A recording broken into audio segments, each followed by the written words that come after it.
Alright, so for a little while now, it's been more or less an annual thing, I think, where usually around this time of year, usually a couple of weeks earlier, I go into like a whole horror franchise, with last year being the Final Destination franchise, and this one is actually a little later in multiple ways, but the other way, apart from the fact that October was last month, is that I was initially just going to do this when Spiral came out, which would have seemed like the most appropriate time, but once that got pushed, then I decided to just kind of throw it here, even though I will be doing another franchise, like, shortly after this, so we're just going to double up on that whole franchise thing, because why not?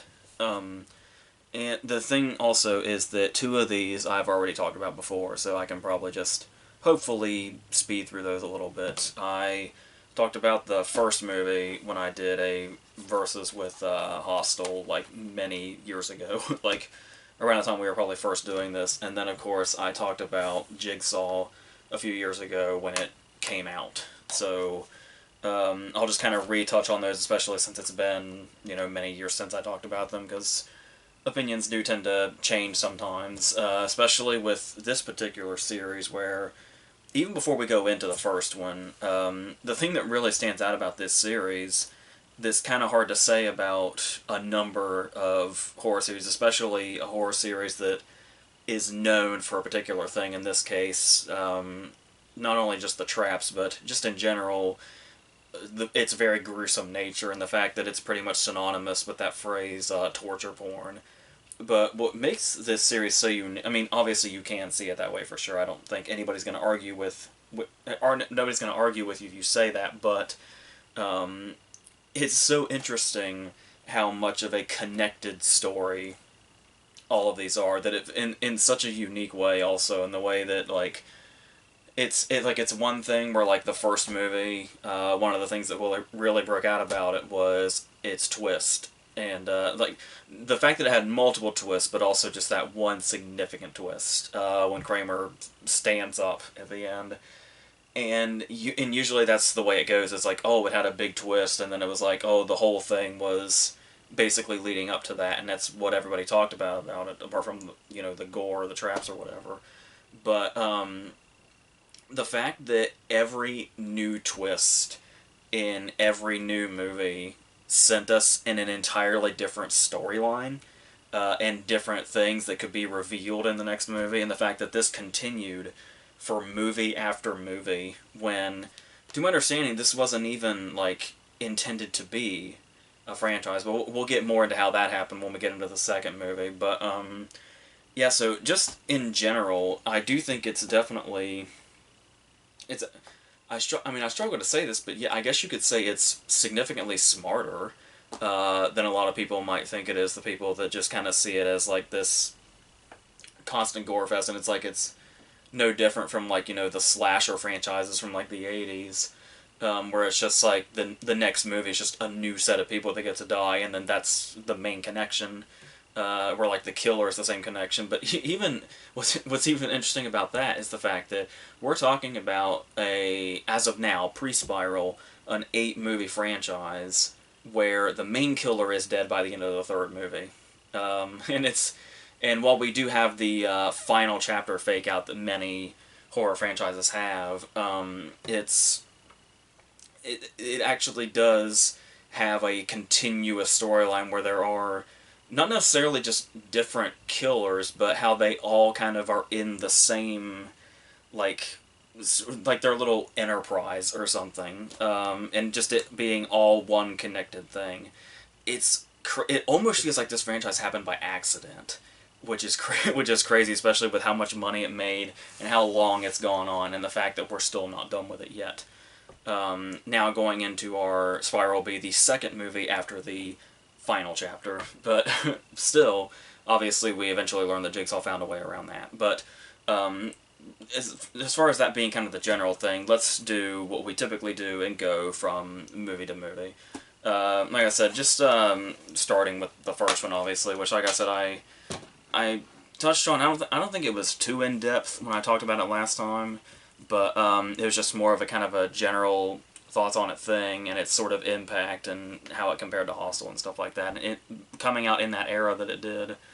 But there's still plenty of things to say about it as an individual movie, like as a standalone movie, which is something that you can't always say about these movies. Like it is like mainly their impact comes from the full story that they all are. Is significantly more both entertaining and I guess admirable than the individual movies are like by themselves. But this one in particular, you can tell, could have very easily just been its own thing, despite the fact that the sequel had already been greenlit before. I think even before opening weekend was over. But yeah, so the fact that it comes from this like sort of indie place, where it's the usual story you typically hear about indie movies, where it started off as a short film, where it was just the Amanda sequence was the short film, and then once they were able to get funding for an entire movie, we got this whole thing with all kinds of different things on. What's really interesting about this movie by itself is how it feels like it's so many different movies in one.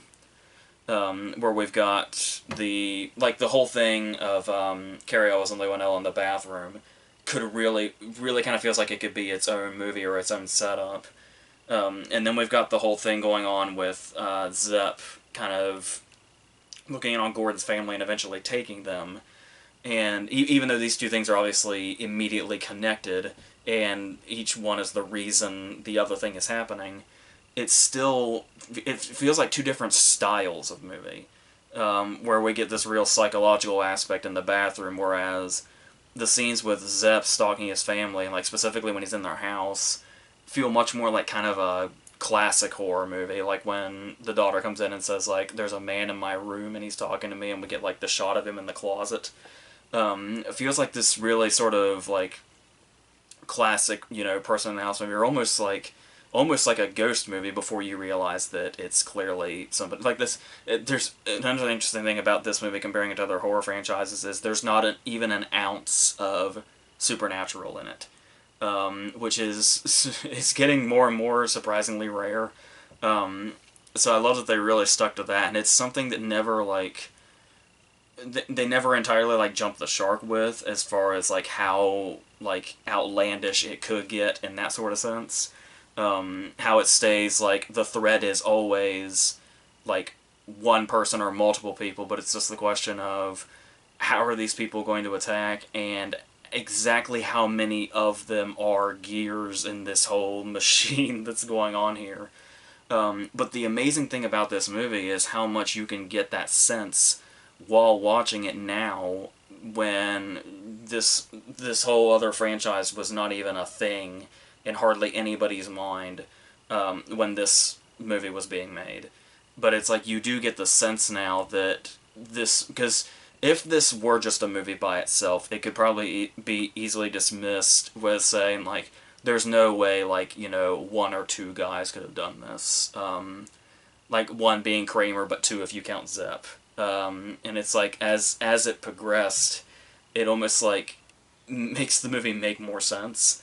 But, I mean, even the way that it was, and I think a lot of this has to do with the direction also, and how well the timeline was handled, because obviously this is James Wan before we really knew what he was capable of, and he's obviously has rarely disappointed. His disappointments are in there, dead silence, but they're very few and far between, and they're mostly hits, and when they hit, they really, really hit. I've talked about how much I love the Conjuring movies endlessly on this channel, but and how James Wan is like, one of the best horror directors we have, even if it's not the genre he stays in full time. But when I talk about the timeline, I specifically think about the way it's structured in like this first part, where we start off in the bathroom, and we get the whole thing about like how Gordon knows that this has happened before. He knows who did this, and then we get the whole story about the barbed wire trap with the burn and all that, the fire and all that, and then that leads to Gordon being questioned, and then Gordon being questioned leads to the introduction of Amanda.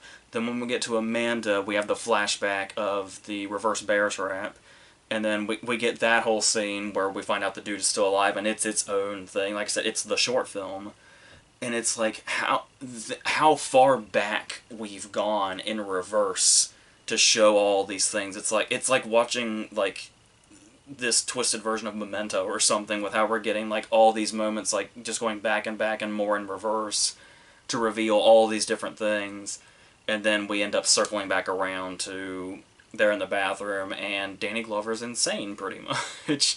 And obsessive, and that's another portion of the movie that could really just be its own standalone thing. It's the whole idea of the investigation of Jigsaw and the killings, which, to my understanding, is more in the territory that Spiral will probably be in, which is really interesting. The whole investigation aspect of it, and the way they're able to still kind of add some of the elements of the movie into that, especially the sort of playful nature of what's going on here, I guess you could call it, where it's not only is all this, twisted shit going on, but when they come to investigate, the crime scenes themselves are booby-trapped, or the places that they have to investigate. And like I said, it feels like there's so many movies in just this one movie by itself, which makes all the more sense that we could spawn so many movies from it. And it's, I mean, as far as, like, its acting goes, it's kind of just, I feel like there's only really two different sides to the acting in a horror movie.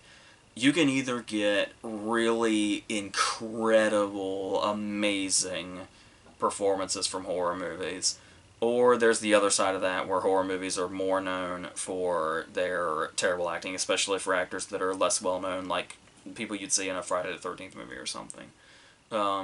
Or the random throwaway people in, Halloween or Nightmare movies or whatever. But this kind of falls into the category of, we know a lot of these faces, but nobody... I think the only real acting here that comes out unscathed, I guess, would be Danny Glover. Shawnee Smith makes an impact in her short screen time, but we'll get more into her, particularly in 3, we'll get more into her. But, I don't know about, like, Carrie Ellis and Leigh Whannell, for instance, they kind of feel like the center of the movie, and they're the ones that kind of have to do the most acting to make sure we get to the height of this tension, and, that kind of notoriously doesn't really come through too much. I don't know. Both of them are hiding accents also, so I don't know. Like when I first heard the accents of both of them, where I want to say Leigh Whannell is Australian and Carrie Ellis is British, and that was unexpected to learn. So I don't know if that kind of took a toll on the performances themselves, but there's still moments here, even outside of the bathroom, that work really well as far as like ramping up tension. Like there's the whole moment where a trap happens while they're investigating like the lair, where Ned Bellamy, I believe, is the guy that is in the trap with the screws and all that, or whatever it is. And so that's a whole scene in itself that's kind of outside of it. It kind of brings in a trap unexpectedly. And then we've got stuff like the flashbacks to how this all came to be, particularly the bathroom where Adam gets taken, and it's like the whole thing where he's in like it's almost kind of Hitchcockian in like the Rear Window kind of way, where he has to use the flash on his camera to see in the dark, and this scene feels like it goes on for an eternity, which is a good thing, because it's like it just kind of builds and builds, and it's like it's probably the most tense scene in the movie, quite honestly, and it's not even one of the gory scenes or one of the trap scenes. Which is crazy, but, and there's just kind of those cases where, kind of like I was talking about with, Zepp, before he takes Gordon's family, is, the idea of this feeling like a presence of a person in the dark, a lot of the times, like, and the scene where we see the puppet, comes to mind for that also. So, I think that's really the main appeal to me of this movie, is it feels like it touches on, like, so many different, maybe not exactly genres, but yeah, kind of in that sense, because you've got, you've got like the psychological aspect with the bathroom, and then you've got the sort of procedural aspect with Danny Glover slash obsession, and falling into that. And then you've just got the straight up horror with the trap scenes. And like I said, the way the timeline bounces around and all this stuff, this could have been a really jumbled mess, but I think it comes together really well. It's certainly more like the editing and stuff like that is a bit more frenetic now than it is in James Wan's later movies, thank God, where he kind of found a bit more of a sort of sort of gloomy approach in that sort of sinister atmosphere. But we still have scenes like, you know, Adam using his flash in the dark and stuff like that that are really, really, really effective in that way that we've kind of James Wan has kind of become known for when he's in this genre. So, yeah, and then like I talked about before, all it comes down to is a legendary twist, where it's just when you think it's one thing, and you get really settled in there, in with that, in like the very last second is when it throws its really big twist at you right before it ends. And it's like, I feel like the credits come up before you can even truly register it when you see it for the first time. And that's something like that's always going to leave an impact. But you can say that, you know, some movies are a bit too reliant on their twists. But I feel like this whole thing went into it really well, and it's the fact that everything that came before it, like it made logical sense. Like even like throwing the line at us about how he likes to have a front row seat to all of his games, and it's like it's just those twists that are like right there in your face the whole time. And it's still like the last thing you would think of. It is pretty incredible. So that still works, even if, you know, years and years after the movie has come out, like 16 years later, actually, you can still just kind of admire it from like a technical standpoint of how the twist was pulled off. And like I said, by the way that the stuff that's, you know, unraveled throughout as we learn about more of the backstory through the other movies. But that's pretty much the first one, I think. So going on to the second one, which is an interesting case because we were talking about the fact that this wasn't intended to be a franchise, which is really weird to think about because of how connected the stories actually are. But apparently what happened as far as like Darren Lynn Bousman coming in was it was going to be, he had a script already that he had written called The Desperate, which is pretty much Saw 2. Like as far as the final product of the movie, pretty much is.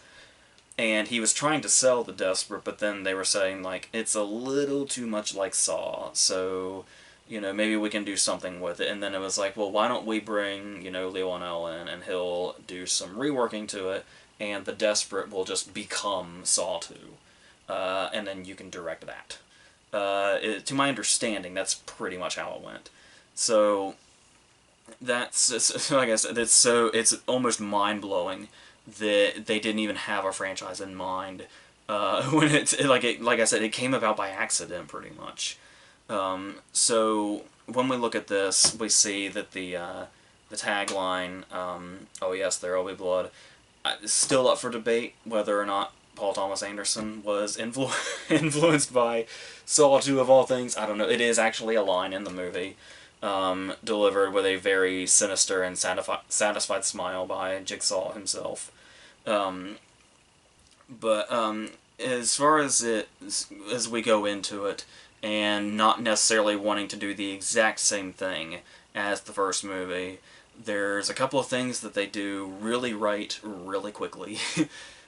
Starting with the whole idea of, because I feel like the only really technically failed trap we see, this is kind of gray territory, because there's technically the trap that Danny Glover and his partner find that Ned Bellamy's trapped in. But as far as, I want to feel like basically the only real fatal trap that we see, because we don't really know the outcome of the bathroom until later movies, like the only one we really full on see fail is the dude in the barbed wire that eventually burst into flame. So the idea of just immediately starting off with a fatal trap, which would eventually become a staple of each movie, it would kind of be its opening scene where we'd kind of come right in from the previous movie, and then we'd have a trap scene where somebody is killed, and then the survivor may or may not come back. So we immediately start off with a fatal trap to show that, yeah, these things, not everybody's going to be an Amanda that can get out of it. So once we establish that, now we have to get to the idea of catching Jigsaw. And it's like, well, he's still out there, so of course. So let's see how this second movie's going to go. And lo and behold, they find him immediately in a very bizarrely easy way.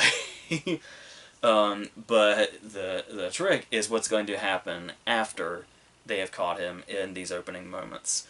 So, and as far as, Bassman taking over as director, obviously not near as commendable as somebody like James Wan, who has pretty much mastered the genre. But, I mean, Bassman's really kind of made a name for himself as far as, like, these, gore fests go. Like, I wasn't the biggest fan of Repo like everybody else is, but... and I think he made that shitty Mother's Day movie or something, but I mean, as far as like this series goes, and the idea of like bringing gore to life in a really effective way, he is somebody that you probably want to seek out, and he does show definitely some flair here that we didn't see in the first movie, particularly with like those transitions that I really love, where like there's a point in time where Matthews, the Donnie Wahlberg character, where he's like he's like from home, and then he kind of walks like he's leaving, and it just transitions to the next scene, and the way it is, and to my understanding they shot this practically, where like it's not even like a real full edit, where it was actually the way the sets were built to where it looks like he just walks straight from home into the crime scene, and it's like that shit's really cool, especially if it's practical. So we follow him, and he's going to be our main character, and we know he's going to be the main character because we get a little backstory on him where we start off by seeing him with his son, who's obviously this kind of following more in the footsteps of the people his dad's trying to catch rather than his dad himself, which is going to come back to bite both of them terribly.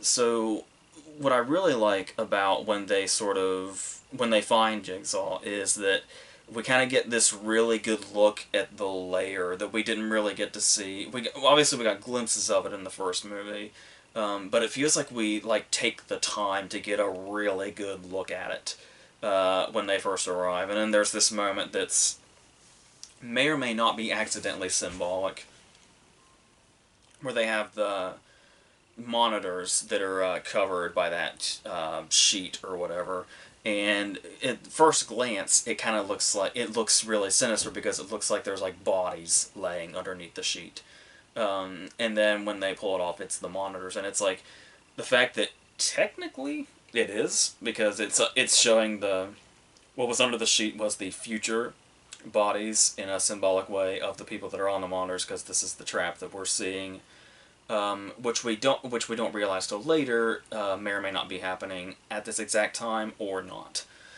So like I said, this is what's crazy to me, is the fact that the franchise feels very much thought out, especially with how much more like backstory and motivation we get on Kramer here, particularly through these really great scenes between him and Matthews, where we kind of, when we see them talking, it's like they both see like right through each other.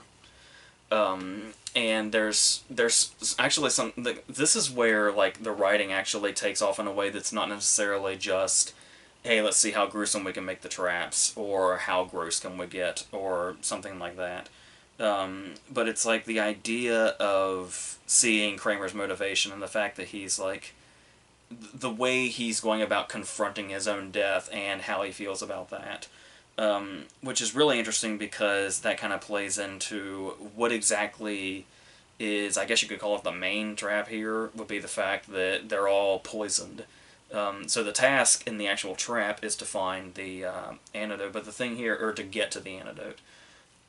So the thing here is like, when you hear about all the other traps, like either that we've seen before this or were in the first movie, there's always like there's a clock that's counting down, but there's the chance of either you'll survive or you won't. And there's even though there's a clock, there's still a bit of uncertainty.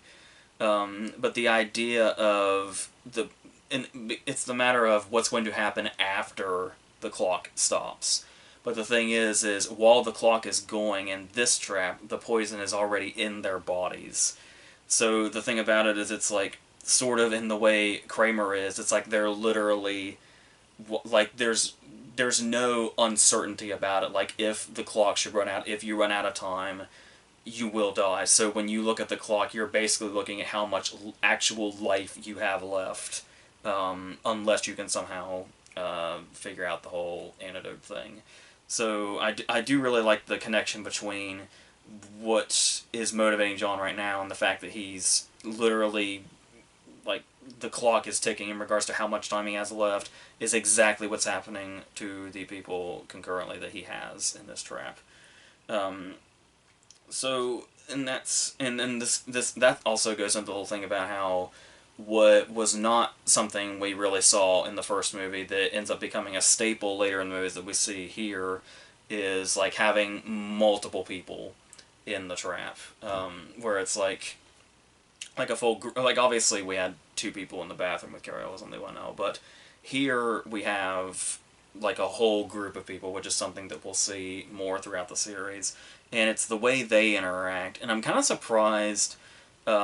This seems to be, if I remember correctly, the only one where like it's instead of like it feeling like they're being eliminated one by one, it's how they all kind of start to kind of turn on each other and they're not sure who to trust with each other. And you have the Frankie G character that ends up becoming like a full antagonist in himself, like by himself. So on top of everything else that's going on, we have like an antagonist in the group.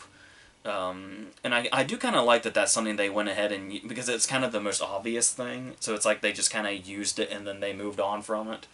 Um, and we do still see, from time to time the whole thing of is somebody in the group less trustworthy than the others, but to have one of them like full on ready to kill the others, um, without that being part of it, is a whole thing in itself. So that's another thing that kind of feels like it's kind of like what the first movie was doing, where it felt like it had a lot going on at once, but in kind of a it feels chaotic, but as far as like the writing goes, calculated enough to where doesn't feel messy, is something that it pulls off nicely.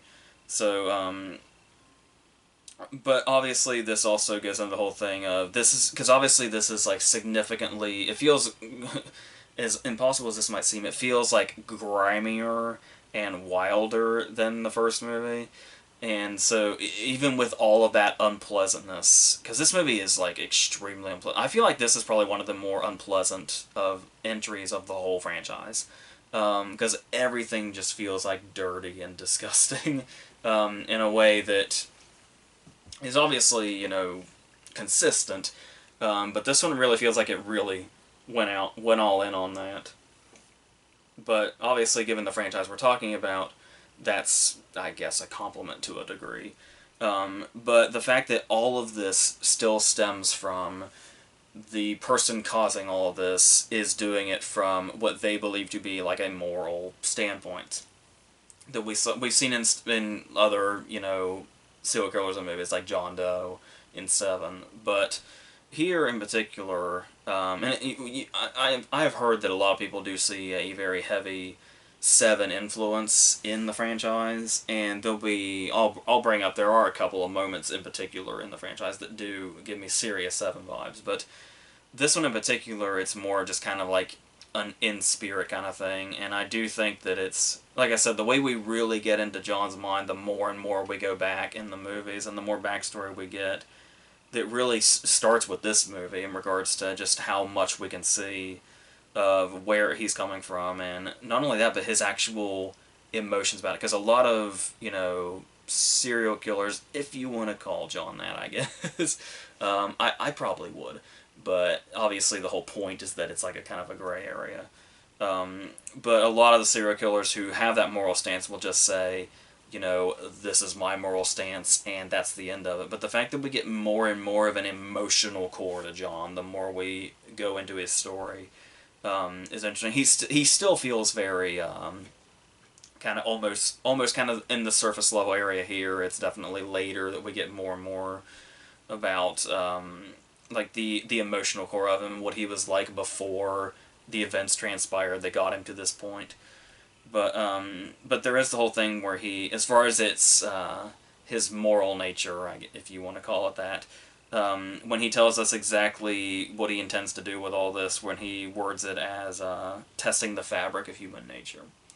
And so there is something in there. Like I said, in a lot of other cases, it could be just something of very serial killery to say that you could dismiss. But like I said, the more we learn about it, and they make him intriguing enough in these earlier entries that it is interesting to us, and we absolutely want to know more the more we learn as we go on. And I do think that there's maybe not as much creativity in this one as far as like traps go that we see in later ones, or we even saw in the previous movie, where we get like the syringes is a very sort of basic idea, and it's one of those cases where it's like because all it is syringes and she drops into them. It's much more of like an easily achieved reaction, where like a lot of them they as far as the traps go in the later movies, like the more elaborate they get, you could say maybe the more outlandish the movie's getting, but it still takes thought from the writers and the creators to come up with that stuff. And like the ways in which they can get those big reactions out of the audience. And it's like just throwing a character on a bunch of syringes will get that reaction, but it just feels way too easy to get that, I guess. Um, so yeah, and then there's the whole thing where we do have like an interesting aspect of this though, as far as like ramping up the tension, even if the traps aren't necessarily as creative as they eventually got, or just the situations in general, really. Um, where we have as more is revealed, the son of the cop that's trapped in here with his dad's criminals, and in many of these cases, it turns out you can put criminals in quotes more or less, given the tactics that he used. And that's a whole story in itself. That's the kind of thing where you can see it being like a separate movie that's not even part of a franchise, which I would imagine is probably where Bowsman's original script probably was. I don't know that. I don't know anything about The Desperate as fact, but if I had to speculate, I would say that's probably about the core of where his original screenplay was.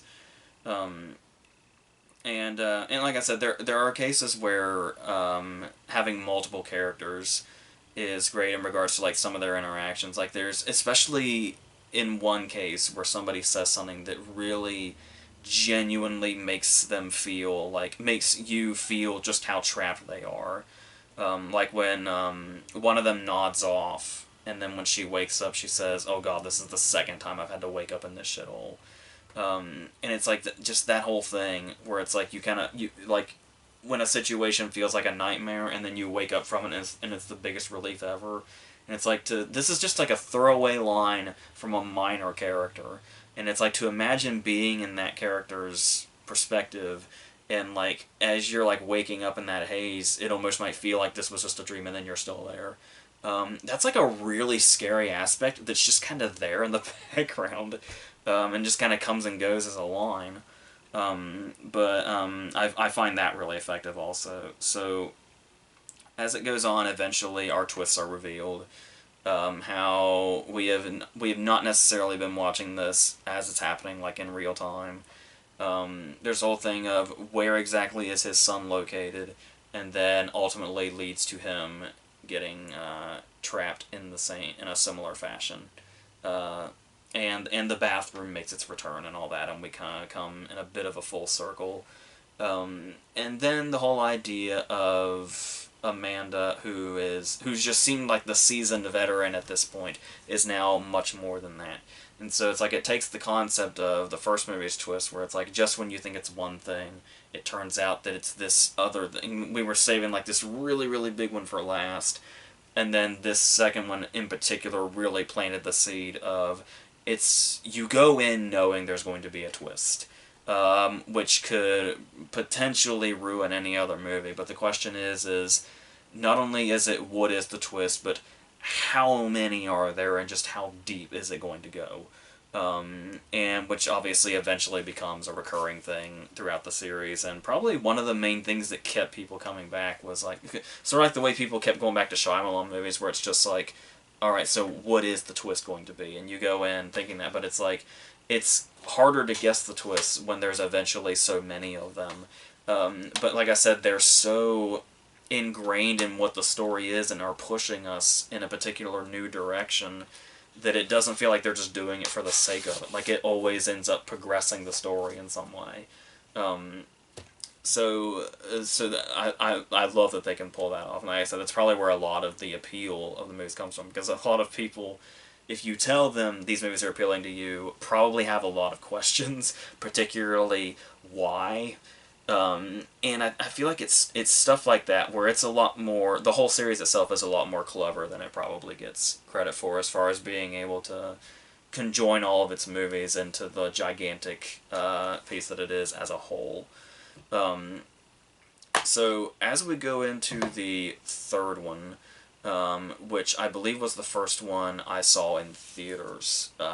No, I saw two in theaters. Never mind, what am I saying? And then I didn't see the first one until they re-released it for that 10th anniversary release in 2014.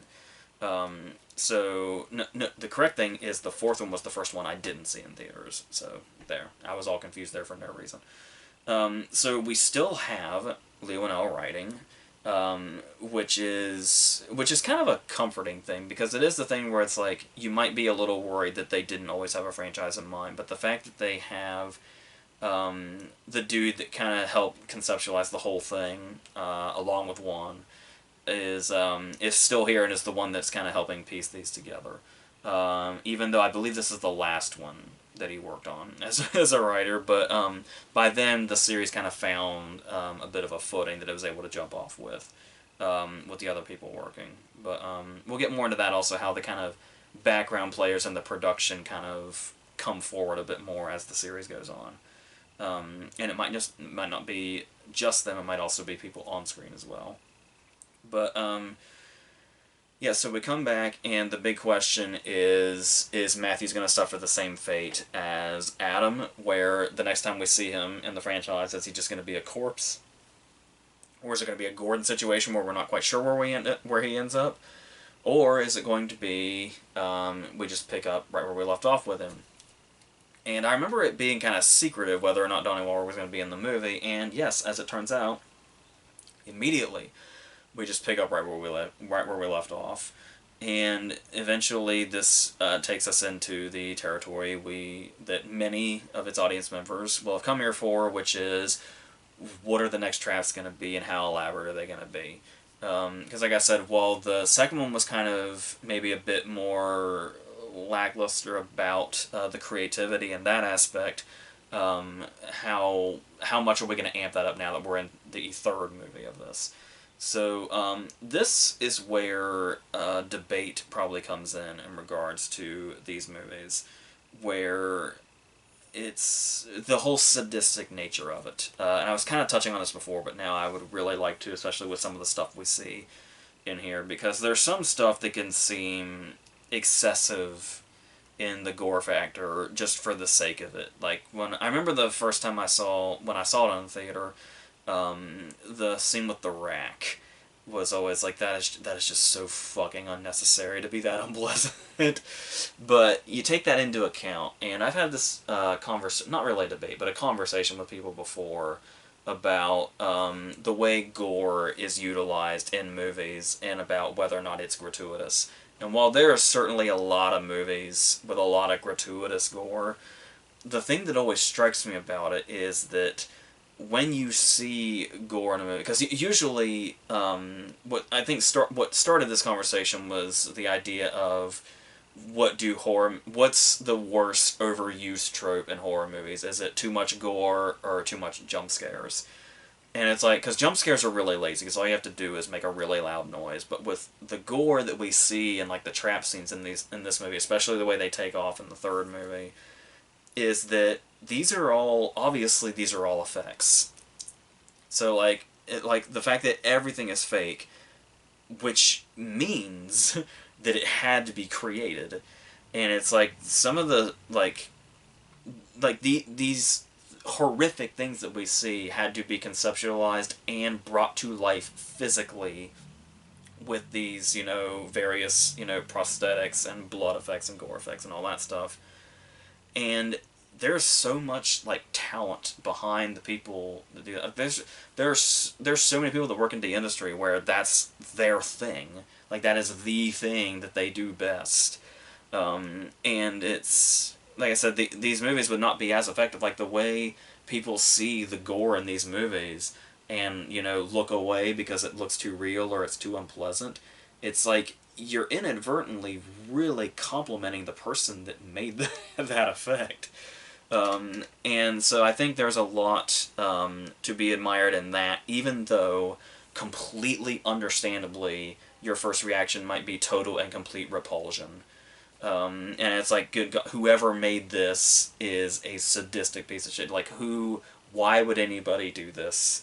But it's like, as far as the creativity and the talent that it takes to create a gore effect, and one as effective that it would repulse an entire, section of moviegoers, really says something. And these movies really let those people kind of have this. It's like this sort of showcase for them.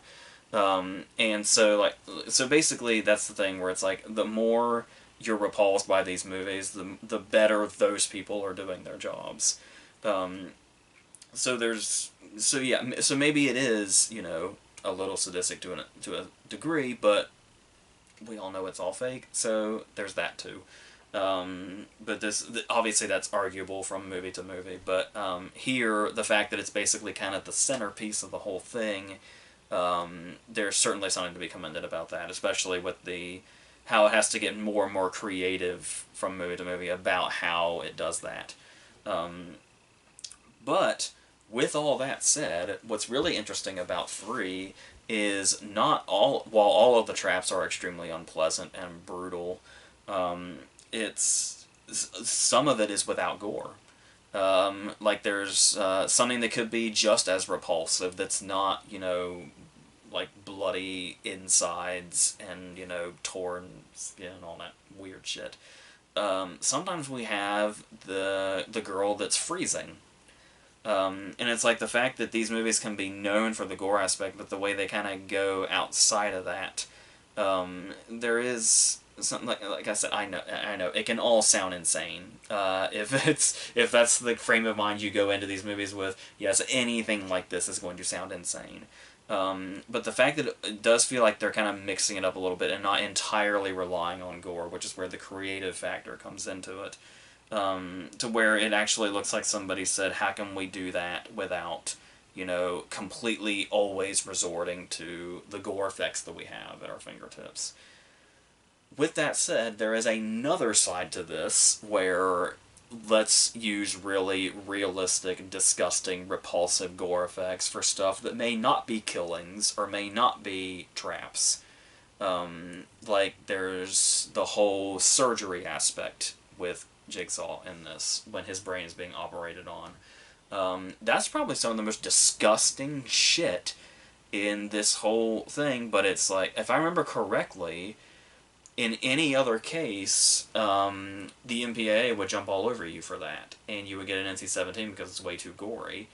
But an agreement was reached where they could show you that, like, I think it's the same thing with Jigsaw's autopsy in the fourth movie, is the scene where John's getting brain surgery is one of the more repulsive and disgusting things in the movie, but you could see that on like any like medical show or anything on like like TV that just shows that kind of thing.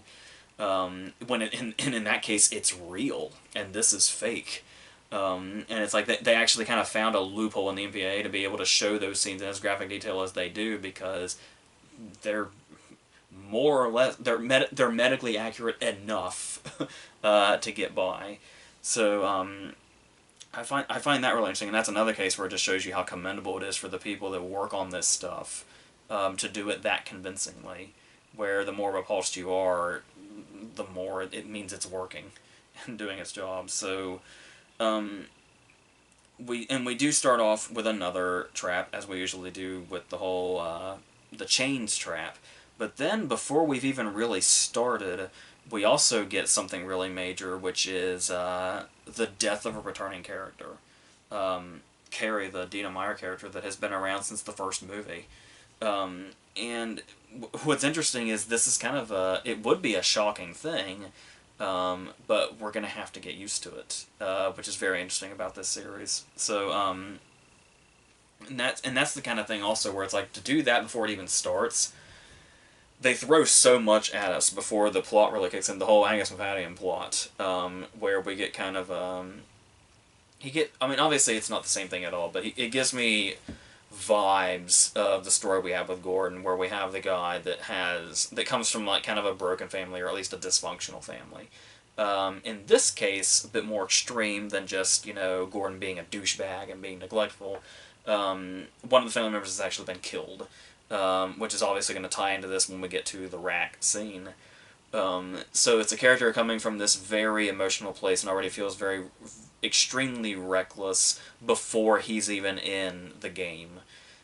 So we can only imagine just how out of control it can get to have this character that already feels kind of like a loose cannon in this concept, with so many other things going on. Like that's really like the main thing going on in the movie, but there's like so many different things we're looking at here. One of which is the continuation of seeing Amanda and Shawnee Smith, who obviously who anybody would love if they've watched Becker, but as far as in like these movies and like later, her acting has been a bit criticized, I guess you could say. Or maybe not entirely up to par with what the role might call for, but what I really love about what she does here is not necessarily like the specifics of the performance itself, but how many different things she has to work with, because she's been in 3 of these Saw movies up to this point, and even though Amanda is the same character in all 3 movies, it's an entirely different performance every time, because we're getting 3 different Amandas. And Shawnee Smith has to basically she's playing one character in 3 entirely different ways in 3 different movies. Because in the first movie we have her like really traumatized and terrified, kind of back and forth as we see her in the trap versus when she's being questioned afterwards.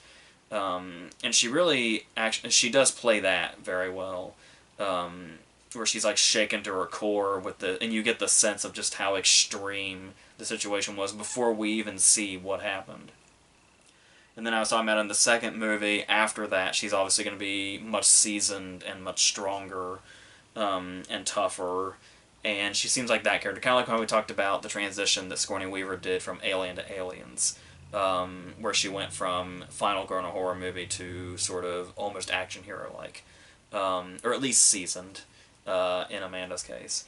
And now in the third movie, now that all has been revealed, she just gets to play straight up psycho, which she seems to be having quite a bit of fun with.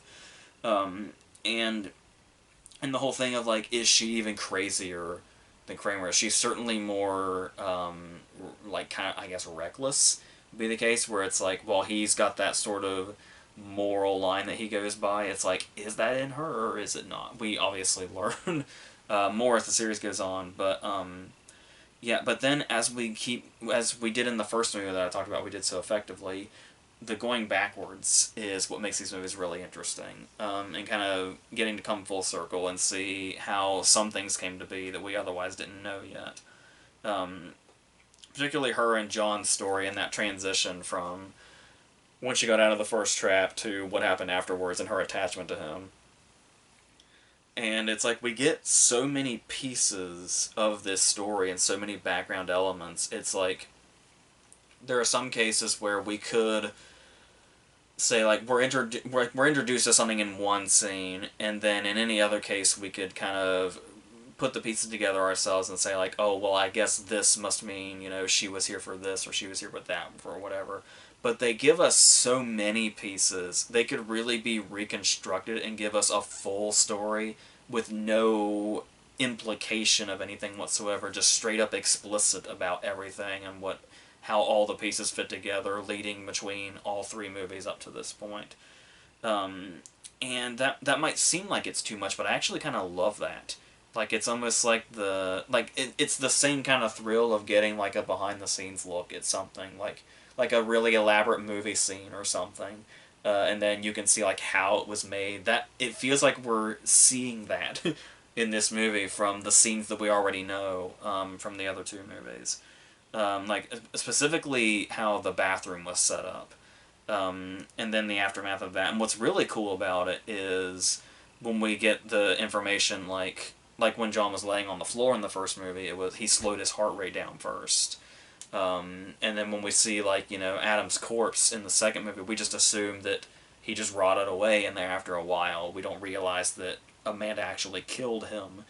And it's like it's stuff that so ties together so well and is so detailed that I keep forgetting when I watch the first movie that we don't know that yet. Like when he like for some reason, even though as I was talking about, the twist is revealed at the very last second in the first movie when John sits up and just walks out, and that's the end of the movie. That's all we know about that.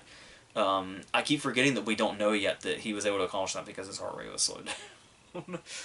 Because like all the aspects of the story are so ingrained with each other, even when they didn't even know these other movies were going to be happening. It's crazy how it all fits together. And like I said, the more stuff we get like that, the cooler it becomes. When you would think typically too much information would be, you know, like it feels like we're too bombarded with it. It's like yeah, we get it, but no, the more of that, the better. Like the more intriguing it is, the more we learn about it and how it was constructed. And I mean, as far as this is handled, when I was talking about how Bowson isn't quite as notable of a director as James Wan by any means, we do still have that sort of frenetic style that we saw from time to time in the first movie that became the franchise's trademark, unfortunately.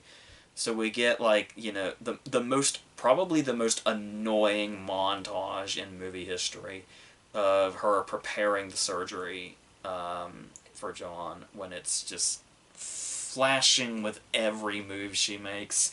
That's the kind of stuff in the franchise I can't get behind. Trying to annoy the living shit out of us by seeming frenetic, just kind of going from task to task. But yeah, and it continues. I believe it continues during the surgery too. So while in that particular case, the technical aspects may not be entirely working and are hindering the movie. There's like with all the stuff that's going on in this movie, you don't really have to use editing effects to make everything feel like crazy and out of control. What's happening in the story is doing that by itself just fine. But whatever makes you comfortable with that, I guess. But then, of course, we get to what appears to be our giant ending, where Angus Magnum reaches the end.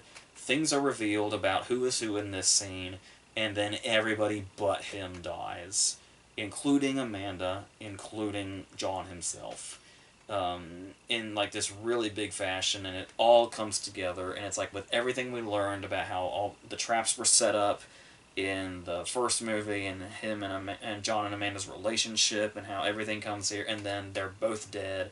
Everybody's dead. It feels like this complete and total full circle thing. And it's like to think that, I mean, obviously it's a very horror franchise thing, but to think that this was going to go on for 5 more movies is, and the fact that Tobin Bell was going to be in all of them, and John was still going to be a significant character in all of them, without doing something stupid like bringing him back from the dead, is wild. And it's because I still like the end of this movie for how much of a full circle it feels like, how much of like a closing it feels like. And then we still got 5 movies to go. Like I said, and obviously we're always speaking pre-Spiral. So yeah, that's and the fact that it's able to do that without being annoying, also, in that like sort of predictable horror movie way. Well, yeah, of course they're gonna keep going because they're still making money.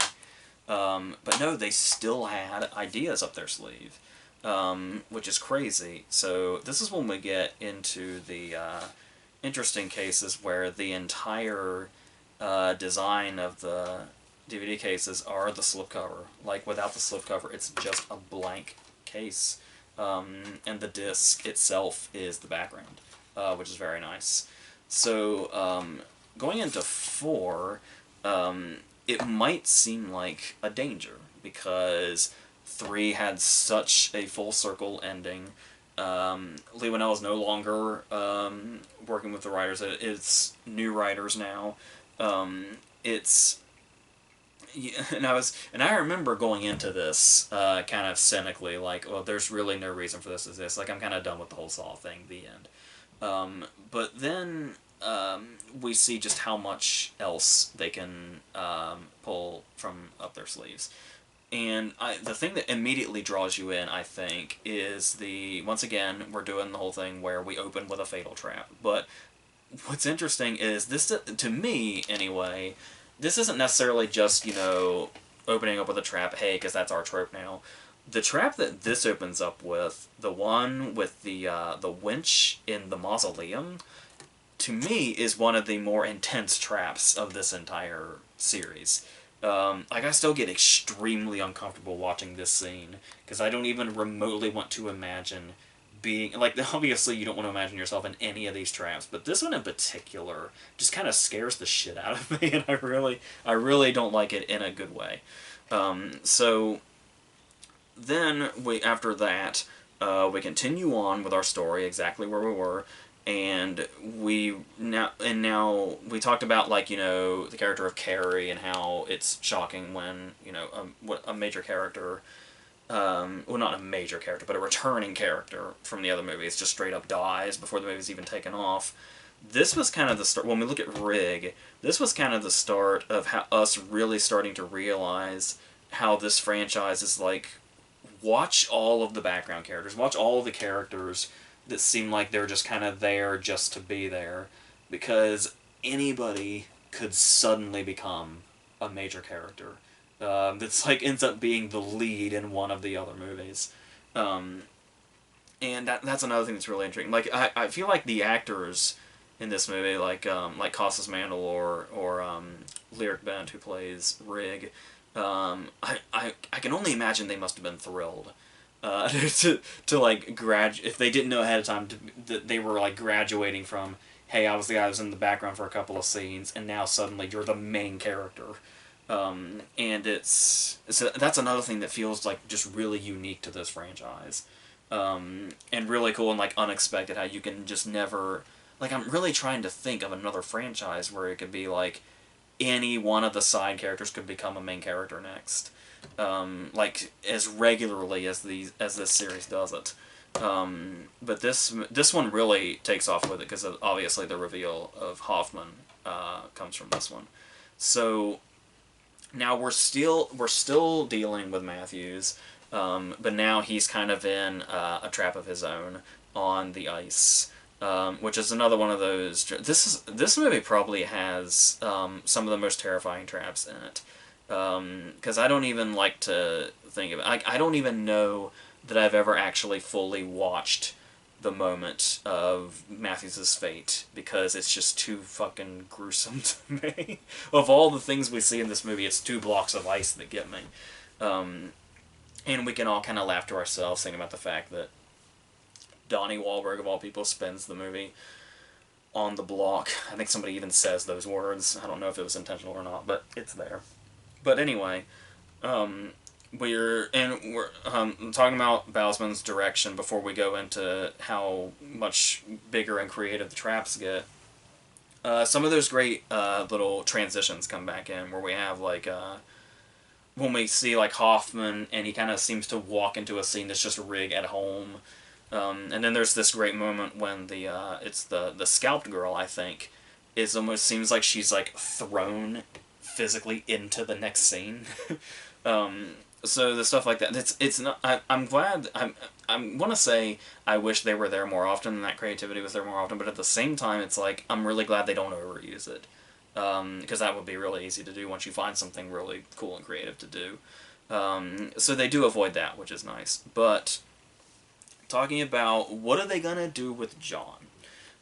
Because we have this whole thing where he had this big death scene in the third movie, yet somehow he's still the main character of this whole story. How could that possibly be? So, once again, what this series does best, just keep going backwards and keep showing us more. And getting more and more of his backstory now, and now we're getting, like, the baby backstory in detail. Where it almost feels like, this movie feels like just as much of an origin story as it does, what's going on with Rig. And it even has like the stuff that you see in origin stories where it's like you have the more primitive versions that would eventually become the stuff we really see when we get like just the regular ordinary pig mask at the parade eventually evolves into the pig mask that become like one of the signature things in the series, which are terrifying, especially with like the cloaks. Uh, but then we get more into John's like the way he views things, because when you look at what I was talking about before, when it's like it's just a very serial killer thing to say, hey, I'm doing this for this moral reason, no matter how graphic or disturbing it is. But you realize in their nature, this is something we saw with John Doe quite a bit, where when we saw in his actual nature, he was like the farthest thing from doing it for it was clear he was just a straight up fucking psychopath. And even though we don't know how that happened, getting this view into John, where it's this interaction that he has with a prostitute when they're outside of like the clinic, and you would think, knowing he became Jigsaw for the reason that he did, that this interaction with this prostitute would not go well. Like, he'd be disgusted by her, or he'd, berate her or something like that. But that's not what he was. He basically turned fatherly and just told her to go home. And it was anything like there's something so gentle about him, and that really comes through in. How about instead of singing the praises of John Kramer, how about instead we talk about the fact that this is a huge accomplishment on Tobin Bell's part in his performance, to be able to play the Jigsaw that we know and also play this really gentle John Kramer that was before this. And it's like, I mean, I do get to where we can look at it as like a human nature thing to see like how one became the other. But he says the places that Jigsaw went in particular, it's as far as like some viewers go. I mean, if you've seen enough stuff, it won't bother you on any normal sense. Obviously, they're just movies, but I know there are some people that aren't as frequent moviegoers to this kind of material, of this kind of genre, to where it's like getting even remotely that close to getting inside the mind of somebody that would become somebody like Jigsaw makes people run as far away as possible and shun the movies entirely and say that is just some sick, twisted shit. Once again, they can't be faulted or anything. But as far as it being well put together as a character, and the fact that one actor has to play all these different sides, and does them very well at that. The fact that we almost can forget, in these moments where John is gentle, we may almost sometimes forget what he eventually became, even though we watched that for 3 movies.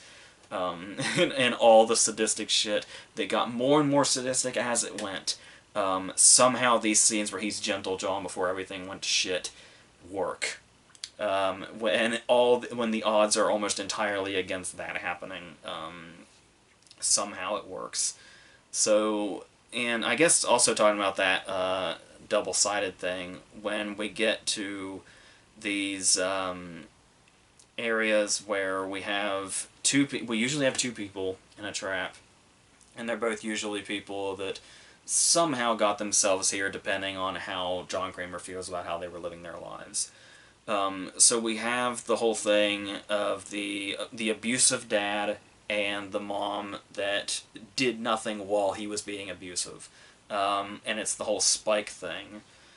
And it's like, when this outcome happens, because we know the way, because this is what makes a character like John Kramer so interesting, and the way he's portrayed is the fact that he's doing this for that purpose, to supposedly punish people, which we know is, to put it lightly, way out of hand.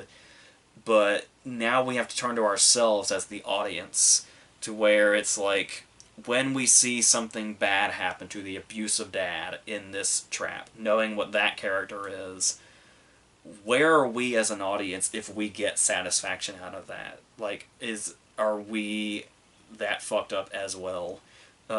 So obviously it's going to raise questions like that, which are very interesting, and that could be a whole other, psychological discussion that I'm not even remotely or qualified or prepared for. So yeah, but but the fact that it can raise those questions is something that I think is something that, like, as far as the people that just see these movies at a surface level, and think that they are nothing more than their gore factor and their torture factor and all that. That they don't think there's anything clever enough to be able to warrant an audience actually asking questions of themselves as they watch it, because of not just on a general moral stance, but because of what the movie is giving them to work with when they think about that. So, yeah. But then there's also the case of, like, Ivan the Rapist, where that whole, like, this is one of the instances where I think that whole story and the trap itself and the way it all plays out does feel like something greatly influenced by something. Like, it feels like it could have been a scene, and he could have been a victim in Seven. Victim as far as murder victim, we'll say.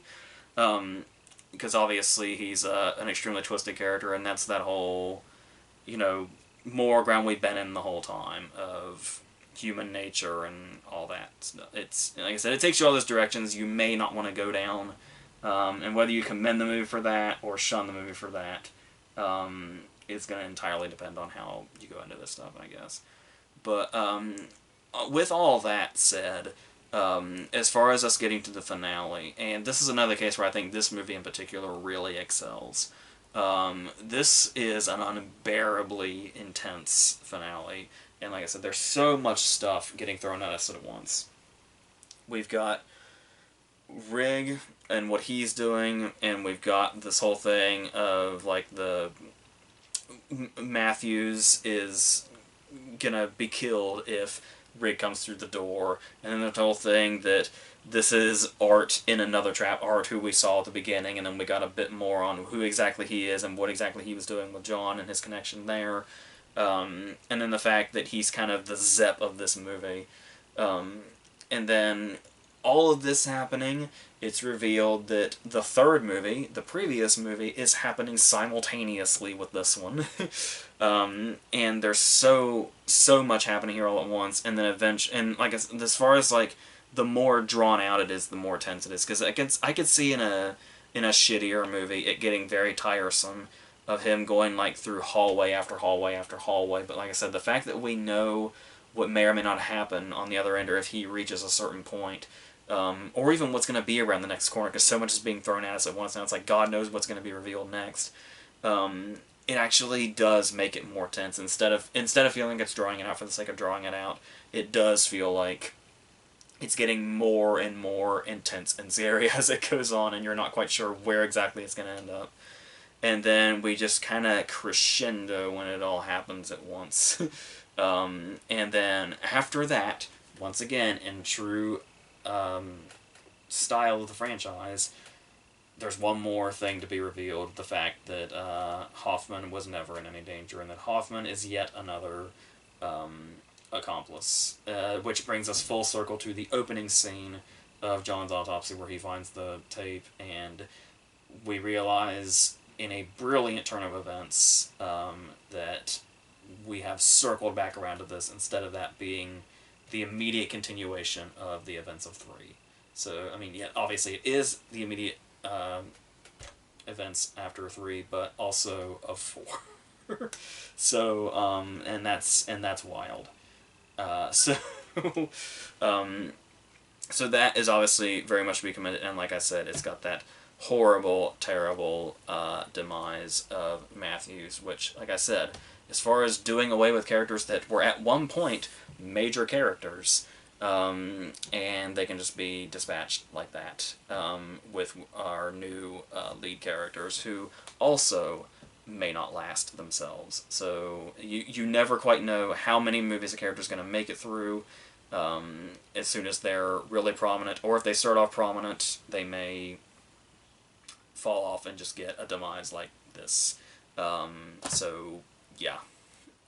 Going on to the 5th one, as far as the director's concerned now, this is the case where, when we were talking about the characters in the movie and how some of them that are seemingly like kind of working in the background start to come forward and become major characters, yeah, the same thing was kind of happening to some of the major crew, where they started bringing in other people working behind the scenes to actually direct the thing. In this particular case of the 5th movie, we had David Hackle come forward, who was the production designer previously. So you would think, as far as like the way these movies go and like their really sort of grimy look, that's really not too far away. Like, he wasn't really that far away from the director's chair in regards to a particular vision coming through. And yeah, you do get that sense throughout it, but at the same time, this is another one of those that has the slipcovers where it's the disc working strictly behind the slipcover being the whole artwork. It becomes more apparent that the movies are kind of better as puzzle pieces of the whole story rather than like standalone movies. Where maybe a couple of these work as standalone things. The 5 in particular feels like a blatant example of it's just kind of a part of the whole machine that is this franchise. And as far as like, anything inspired in regards to the way it looks, where we talked about like how Daryl and Bowsman had like some of those, really creative transitions and stuff like that. This one has one moment, like the moment pictured here on the cover, where we have Strom in the box, and he's like surrounded by darkness as we kind of zoom in, and then we go into this particular trap. Yeah, that's so early on also that it kind of gives us this like whole vibe and hope that this movie's going to be really visually creative like that. As far as I remember, that's pretty much the only moment that gets creative visually like that, and everything else just kind of looks like regular scenes from the other movies. And so, going into it, when I was talking about how we get a lot of like background on John and Amanda and the way they worked and some of the stuff from the previous movies and how that all came together, now that all the movies kind of came together at the end of 4 and we realized that 3 was happening simultaneously, this is now when we're officially moving away from John, like, post-mortem. So, what's interesting about this is once Hoffman is revealed to be the accomplice at the end of 4, we're pretty much just kind of left on that, and we're like, oh, alright, that's interesting and kind of random. Hoffman? Okay. Why not, I guess? But the thing, though, is that this, usually, you kind of expect, and it's sort of like the case of the way John stood up at the end of the first movie and just walked out and that was just it. As far as elaborating on a twist, because usually you get those moments in the movie where there's one big twist and then it's like, oh, this is how we led up to that moment. So, like, pretty much the one entire half of Saw 5 basically feels like it's just revealing another movie's twist. It's just half the movie is spent revealing why Saw 4's twist was what it was. which you could technically say about, the other movies and the twist before them, but with Hoffman kind of really coming forward for the first time as this major of a character. But once again, when you look at it as a piece in the whole puzzle, and we realize how major of a character Hoffman is from now on, it makes a lot more sense in the context of the whole thing, and not as oddly random as it might have been when you look at it as kind of a standalone movie, or how 4 ended. Um, and yeah, there are interesting things about his backstory. Once again, we get more setup from the events before the main events of the first movie, and in the second movie also, like, there's that great scene when he's setting up John is setting up the gun that went off in the second movie, and we get this little peek into how exactly, like, what exactly were his instincts in setting up certain things like that, like the gun, for instance. And I believe it's Hoffman says something like, I assume you're just going to assume this is all going to go according to plan.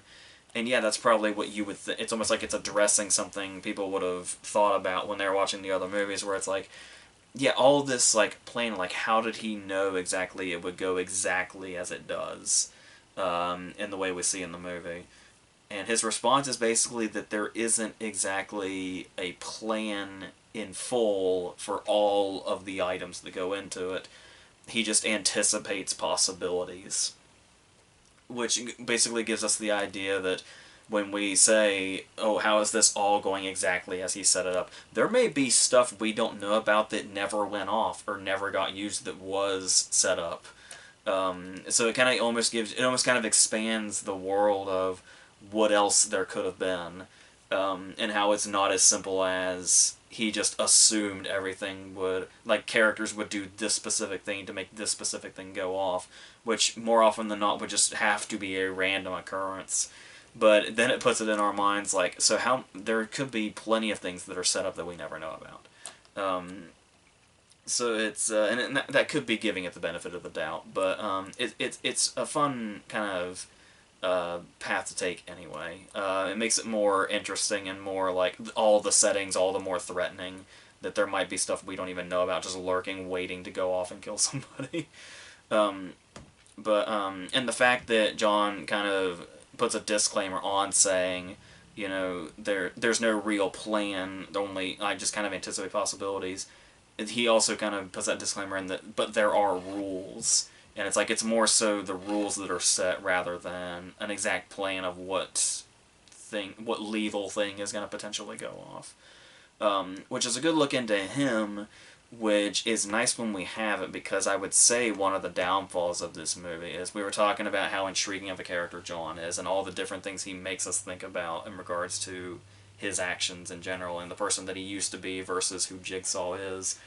We're kind of, now that we're past John after his death, and we're not happening simultaneously with a movie he was still alive in, it does start to feel like we're getting farther and farther away from him, which could be kind of almost like taking the whole franchise's heart out, as we have not just less of John, but probably more importantly, less of Tobin Bell's performance and that balance that he found that made John the intriguing character that he was, and one of the things that really kind of kept us coming back and wanting to know what else there was. So while we do certainly get those interesting moments here, and I would say they're easily this one's high point, because this one was never really one of my favorites. I do think, like, as far as the actual game goes, the characters in this one certainly aren't as interesting. I mean, it does kind of set up, like, how, like, when we were talking about in the second movie, how when you put all of them in a group together, there's the possibility that they'll, like, turn on each other, or one will go full antagonist or something. And I like how the concept of this one in particular, I mean, it is a recurring thing, but in this one in particular, the idea of they have to work together to go from, like, level to level. And they do kind of throw in some what feel like red herrings in there, like like putting recognizable faces in, like, Megan Good or Julie Benz or something. I don't think Julie Benz was, well, I guess she would have been on Dexter by this point, I think. But Megan Good in particular is a face that's been familiar for a while, leading up to the release of this movie. And so when you see the familiar face amongst the group, or at least the most familiar face amongst the group, your brain just kind of automatically assumes they'll be the one that eventually gets to the end. Like Megan Good will be like a final girl of sorts. So when these characters that we actually recognize dies a lot earlier than we might think, certainly a lot earlier than other characters with less recognizable faces, then it kind of feels like you're never quite sure which one is going to make it to the end. That's intriguing and kind of a nice way to play on those certain expectations, but like I said, the characters are just kind of so unmemorable in general. Like there's the one asshole dude, the dude that's basically put in there so that we have a character that we're intended to can't wait to see him get offed or whatever in a gruesome way or whatever. But yeah, and it certainly doesn't have the pull of something like because it's always the idea of the characters are all connected in some way or connected to the same incident in some way. But I don't know if that ever was quite as intriguing as, say, the concept of 2, where it was Matthews' son surrounded by the criminals that he put away or tried to put away, and the danger he could ultimately be in if they found out. Like that's that sort of tension of if they all figure out exactly what's going on, it could be bad for at least one of them. So like I said, it's the sort of the forced camaraderie to survive in this one is intriguing enough for those. And the way they kind of play on the as far as expectations go, when he starts off the game by saying, "Think the opposite of your instincts." So it's like it just immediately puts the characters' minds in this frenzy already, and it's like the mind game aspect is what I feel like is missing sometimes, and it's it's here for certain amounts, but not enough for it to be like fully intriguing throughout and make the characters more like draw you in more. So, but we do have some traps in this. One in particular that I do think is better in a way that I wish we had seen more of throughout the rest of the franchise, which is the box of blades, where it's one of the better examples of it being something horrific that's going to happen to the person that's ends up in front of it, but it's still winnable because we've gotten kind of so used to this concept of there's always like there is a sacrifice involved, but usually there's like another person there or like an outsider or something that's like basically intended to die. But like when it's just sort of one person that has to make a sacrifice is when it feels like the movie's kind of back to its roots and what it was going for to begin with. So yeah, and it's and the tagline is "You won't believe how it ends," but it's not as as far as like being twist upon twist upon twist as much as the other movies, but it is the whole idea of going through the whole investigation with Strom and following him as if he's the main protagonist, and then how this manages to end, but and how it almost looks like that Hoffman might already be caught, and then there's just that final moment of no, that's just not the case at all. It's not going to be that easy. And to go in such a horrific way, despite being the protagonist, where like I said, that's something that's apparent throughout these movies is protagonists are never safe, and we're never quite sure where they're going to come from, or how they're going to go out and win, which is nice. But like I said, overall, though, I do think this is one of the weaker entries, but it does have some of those moments that stand out, and it does find its way a little bit back to what was so good about it from the start, but yeah, I think it's just one of the more forgettable ones, and I think that falls a lot on both the lack of memorable characters and the lack of John himself and Tobin Bell's performance. So now we're going to go on to what's kind of one of my least favorite ones to one that was always kind of one of my favorite ones, which is the sixth one. And now Kevin Groot, I'm guessing is the way you say that, he was the editor for most of the movies, and now he's the one that's taking over as director. And that's another case of where where we were kind of comfortable because like the production designer we can get, but the editor, if there's one problem I've talked about throughout the franchise, it would be some of the frenetic editing is very obnoxious and annoying and unnecessary. So it's interesting to me that this is one of my favorite ones, given that the editor of all people is the one that took over directing. Um, and this was the case where obviously there was, they kept making more and more money as the franchise kept going on and on, as horror franchises do, and then eventually at some point we get to that place where the box office starts to go down, and that's when we know we're getting close to the end of the franchise, at least for this particular portion of it, sparing reboots and prequels and stuff like that. And so the main cause here is like, was there getting to be, is it that there was getting to be a lack of interest, or is it the fact that it was released in the same area as the new big franchise in town, which at the time, this came out in 2009, near Halloween, so I think any horror fan remembers what everybody was talking about around Halloween in 2009. That was when Paranormal Activity came out. So Saw 6 didn't really stand a chance. So you could kind of see where it got a bit of a hit, and people found the new shiny object. Which, like I said, is a shame, because I feel like 6 is one of the better entries. At least that's how I always felt.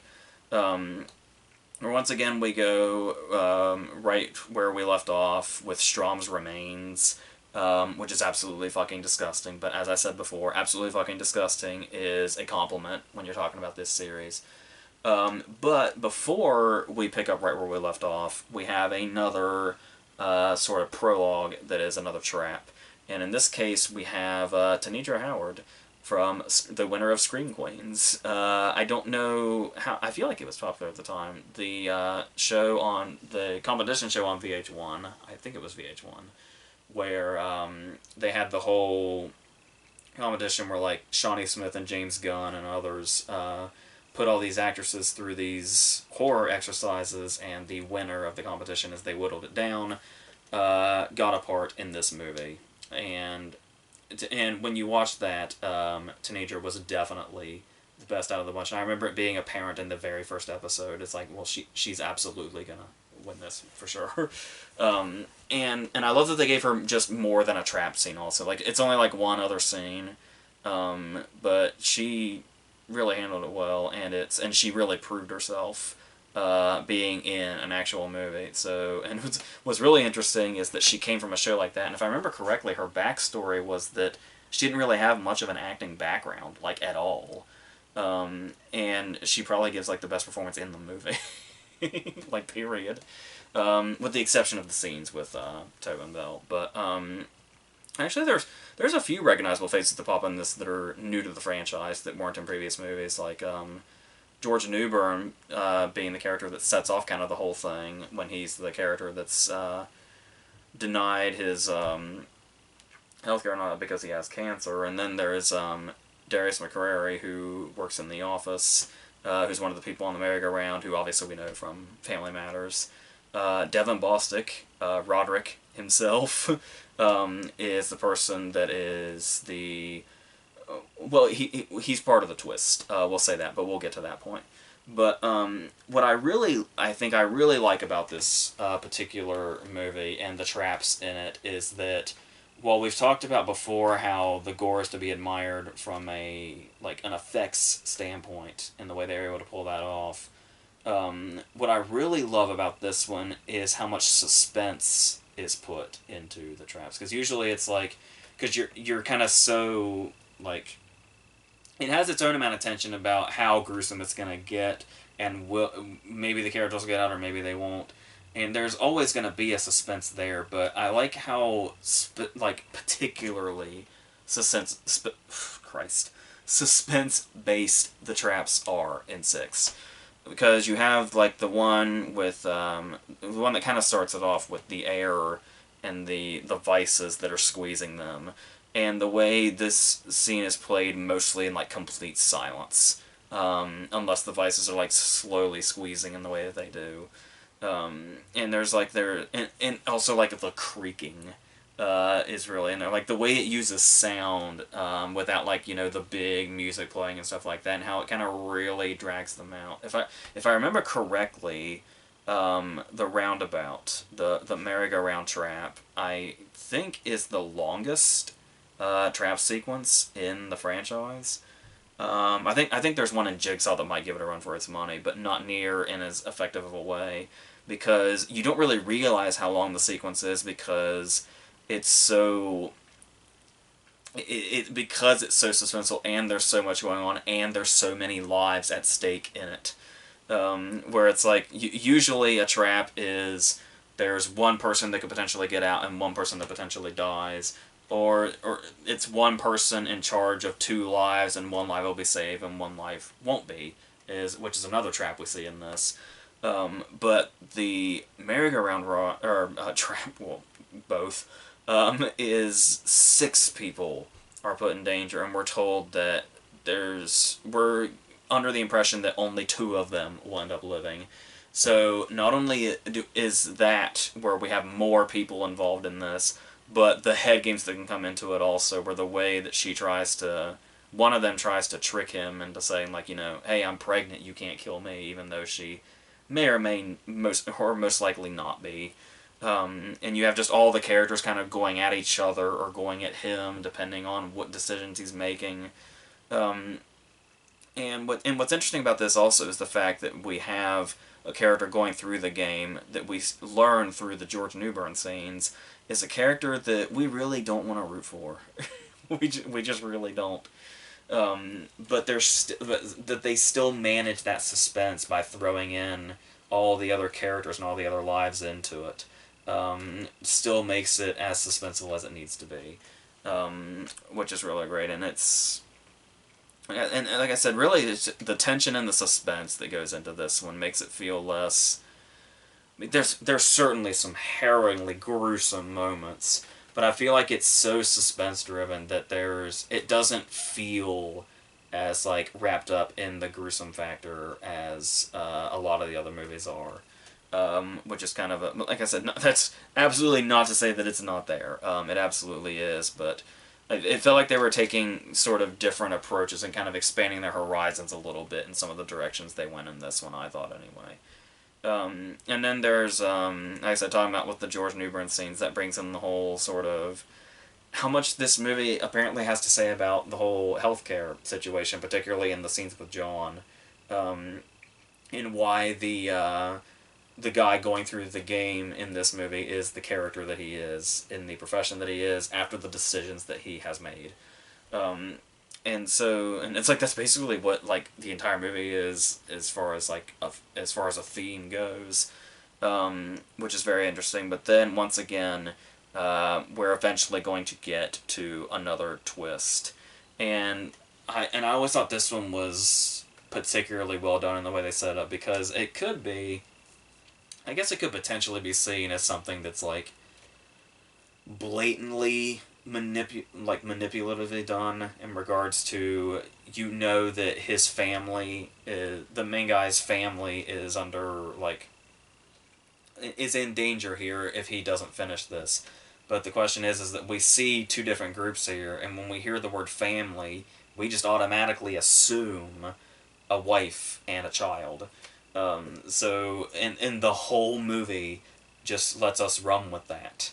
It's just like John was talking about in the fifth movie, where it's like it's just going to assume the audience is going to go on that. Like it can't really plan that specifically because it doesn't know exactly what the audience is going to think. But if it just sets up those possibilities, that's the direction the audience is going to go when they see the two options. And then when it's revealed that it's his sister is the one woman and the other two are George Newbern's family, is an amazing twist that I really love, and the whole idea of whether or not they will kill him. And it's, I don't know that "you killed my father, motherfucker" is a line that could have been delivered well by anybody. We know we love Devin Bosnick, especially after the Diary of a Wimpy Kid movies, which, to my understanding, the first Diary of a Wimpy Kid is what kept him from being in the seventh movie. So, we'll forgive that. We'll say he lucked out because we know that 7 may or may not be the weakest one here. Speaking of which, why don't we go into that? Yeah. So we were talking about how the box office was starting to go down once 6 hit. And we can mainly chalk that up to Paranormal Activity. Like, it's kind of hard to... Like, Paranormal Activity was so fucking big, it's kind of hard to tell how well or not well Saw 6 would have done without it being in the competition. But it did feel like things were kind of winding down, kind of starting at 5. Where, like I said, it kind of felt like the franchise was winding down a little bit, even if I thought there was... It felt like there was an increase in quality back up when 6 came, but... I remember 2010, around Halloween, when this came out, and I remember that I wasn't interested enough to see it in theaters. I saw it after the fact, and I felt like I knew. I mean, it still made a decent amount of money for sure, but it's still at the same time. I remember when it came out, and I felt like I hardly knew anyone that really cared anymore about the franchise, and how this was built up to be, you know, the final one and stuff like that, and it was pretty highly publicized. I remember that Cary-Elwes was finally coming back, after all that speculation that Gordon was an accomplice, and it was gonna be like this whole big thing, but at the same time, in regards to like the poor box office and stuff like that, because this was at the time when all the studios were really, really desperate because every fucking thing was 3D when nobody wanted it. And it's one of those cases where you watch it now in its regular format and you can still see shit flying at the screen, and it's that. But to my understanding, they initially got a bit ahead of themselves, not entirely anticipating that the box office was going to be going down by this point, or interest was going to be fading at this point. And this was originally going to be 2 parts, and the reveal that Gordon was alive was going to be where it cut off, where it was going to be the cliffhanger ending of the first part, and then I guess the second part would start with pretty much the first scene of the actual movie. And it's one of those cases where I do like the way that it is, because it's like, because obviously it was highly publicized that Cary-Elwes was in it, so it's not like it's going to be a surprise, and his purpose in the movie was not exactly a surprise because it's what everybody was theorizing about pretty much after the second movie. Once we realized that Jigsaw did have accomplices, it was like, oh, well, that must be where Gordon went, and everybody was saying that, and we were just waiting for it to be revealed.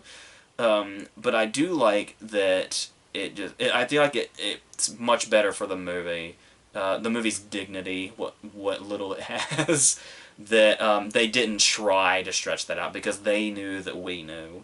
So it's like everybody goes into this movie going, okay, did Gordon live? Did Gordon live? And if so, how? And it's the first scene, just right away. And it's like, yeah, that's the way to do it because, like I said, you know that we know, so just show us. And then, once they show us how he lived, then we go into our other aspects, and he may eventually come back into not all that satisfying scenes after all these movies of waiting for him to come back, but yeah.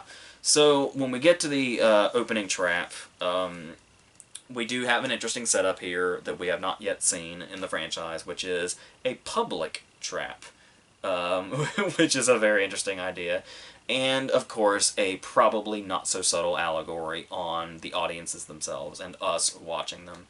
Because it's the whole thing of it's through a window and this crowd gathers. These are clearly people in danger. These are clearly people that could potentially be about to be sawed into pieces in front of an entire crowd. And what is the audience doing? They are just watching instead of trying to help them.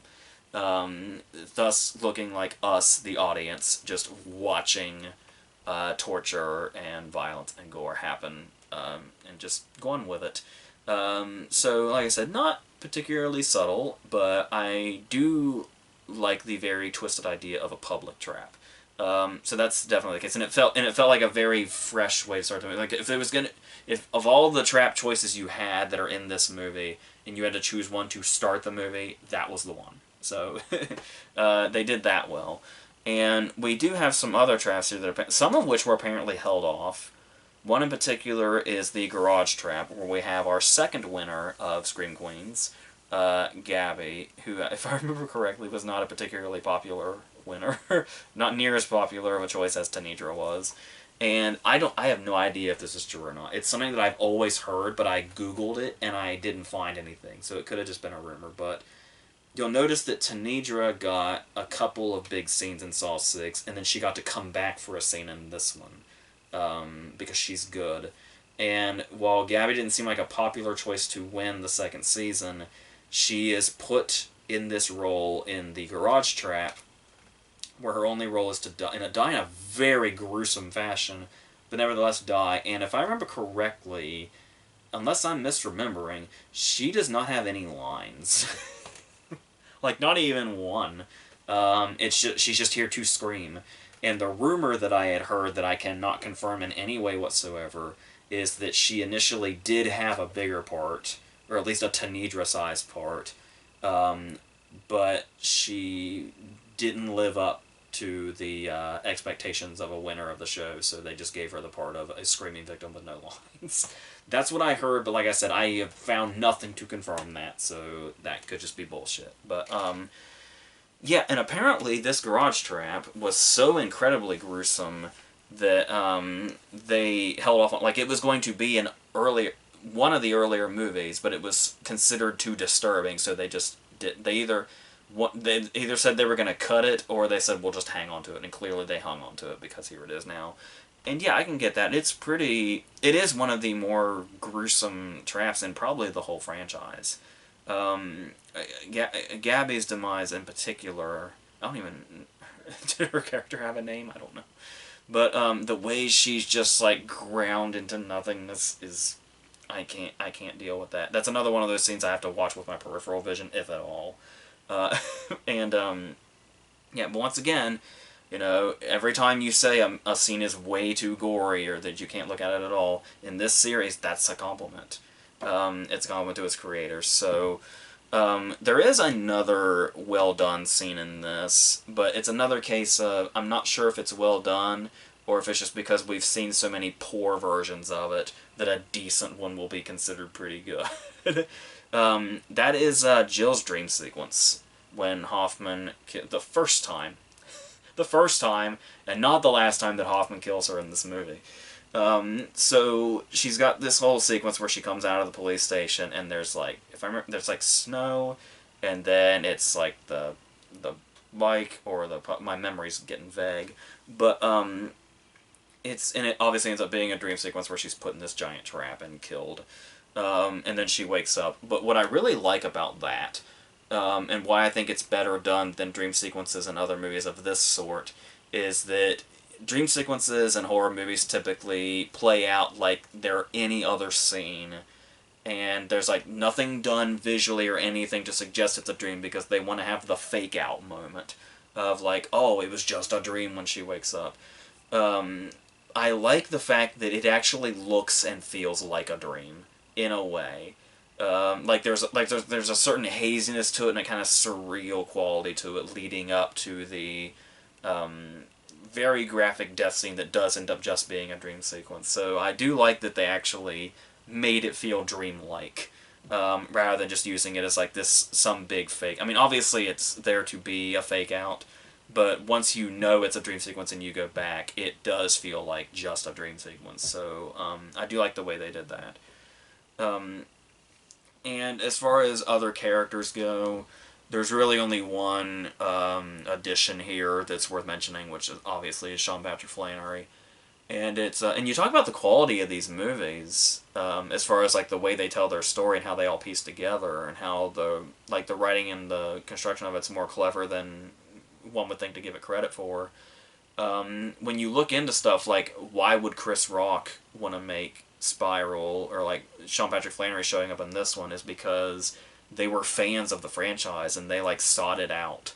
So it's like, and the idea of him playing a character a type that we haven't seen yet, where it's a guy that got fame from supposedly being one of Jigsaw's victims, but in fact is lying about it, and then has to go through the actual traps he claimed to have gone through.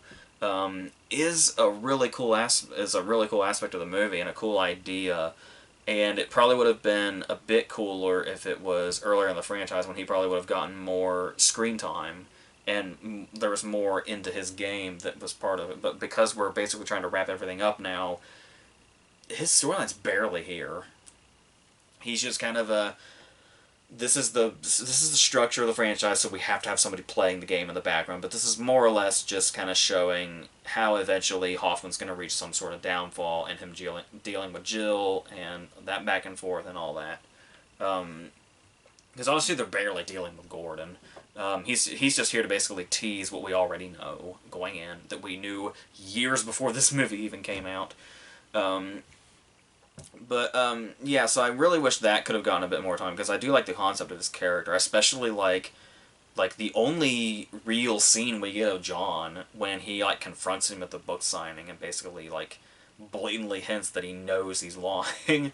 So yeah, there's so much in this movie that we could have used more of and could have been more effective, and I think this is where you can see where it was probably two movies. Where I'm going to assume the whole Sean Patrick Flanery storyline would have probably been the first movie when they were split up before they were all meshed into one 90-minute movie. That would have ended with the Gordon cliffhanger. But yeah, combining it, you can tell it's what they had to do. Just combine two movies, so it feels like we're getting not enough of one thing and kind of running in circles a little bit, reaching an inevitable conclusion we already pretty much know in the other half. So, yeah. And on top of that, also, there's some stuff where they show stuff they don't necessarily have to, and it kind of shows them like kind of running out of ideas, like the lawnmowers trap. I feel like was probably a better idea on paper, but it feels more like something that would have been in one of the earlier movies, and it's like it doesn't feel very inspired. It feels like something that was like could have just been mentioned in dialogue, that's what the trap was, like described in dialogue, and nothing would have been lost. And because this one does feel a bit more gore focused for the sake of it. There's one scene that just starts with the image of an already exploded body and just lingers there for no particular reason. And like I feel like they only show the lawnmowers bit just to give us just a little bit more gore, just because they wanted to throw in as much as they could for this so-called finale. But the gore doesn't feel as earned as it does in the other ones when we're talking about that sort of creative sense is where it comes from. But, yeah, and it's also the case of, like, talking about the quality of the traps themselves, because we're on 7 movies at this point, and there's only so many things you can come up with no matter how creative your writers are. So by the time you get to a 7th movie, one you're calling the final chapter, there's 2 possible outcomes and how exactly you got to these points. You could either have been saving some ideas for your last movie and you're going to go all out and you're going to have these really, really awesome series of traps throughout it, because these are ideas you've kind of said, oh, let's wait, let's savor that one. Kind of like they did with the garage trap. Or it's going to be apparent that you used up all your ideas and you weren't rationing anything and you're just left with like more bare bones ones, which I suppose could be argued, like the more not as elaborate the traps are, maybe it's the movie kind of like its way of going back to basics, maybe to kind of have kind of a full circle feel. But at this point, we're going to be craving that creativity, and it's because really, at this rate, what's the point if you're going to like kind of backtrack on the creativity now instead of keep rising and rising until you're done and go out on a high? But yeah, obviously they're going out on a high is reintroducing Gordon back into this. And yeah, I mean, you can bash it for being predictable, Gordon's place in this, and the fact that he's been an accomplice this whole time, following the events of the first movie. But that's the thing where it's like, it's one of those things, there's just sometimes those things where you go into a movie already knowing what direction it's going, and you'd be disappointed if it was anything else. Because it's, like I said, you can criticize it for being predictable, that we know where this is going immediately, but can you just imagine if that's not where it went? how much people would have just been so fucking pissed to wait all this time to see Gordon return, and it wasn't what everybody was hoping for. This is the case where it's okay to be predictable, because if you bring Gordon back, I mean, what else could it have been but that? That wouldn't have been totally and completely underwhelming or pointless.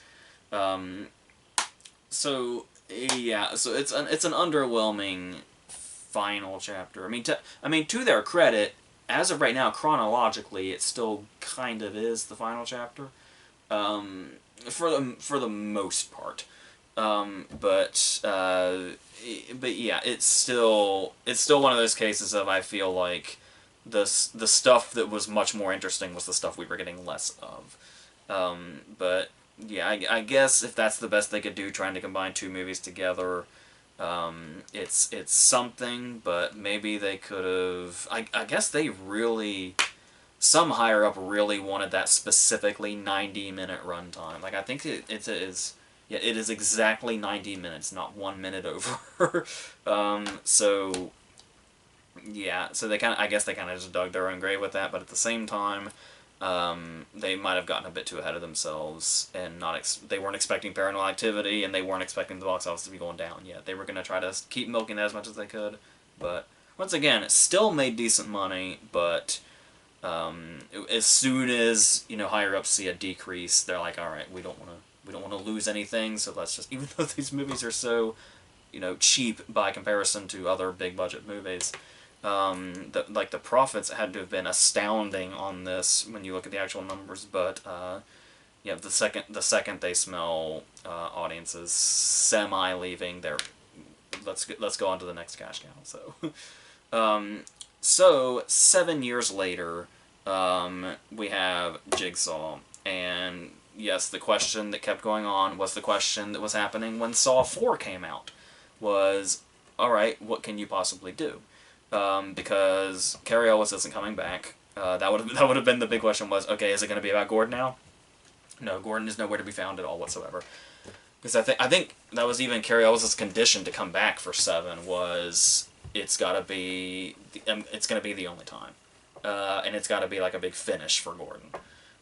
So yeah, so chances are we will not see Cary Elwes in another Saw movie unless he changes his mind out of desperation. But yeah, so when I first talked about this back in 2017 when it came out as a regular review, I don't remember being that kind to it, and I don't remember being that into it, and I think it's because I hadn't watched the franchise in a long time when this first came out. So, and by the time it came out, my last memory of the franchise, like the freshest memory of the franchise, was the 7th movie. So it was just like, my mind just kind of melted, and it was like, oh, that's basically what the movies were. It was the opposite of what I was talking about at the beginning, where it's like, I was one of those people where it's like, it was just, after a while, it was just gore and traps, and that's it. So I was just kind of soured on the franchise by the 7th movie, and then in that 7-year gap, I just carried that feeling and brought it to this one. And this one is still not like an increase or a bounce back like the way I thought 6 was after 5.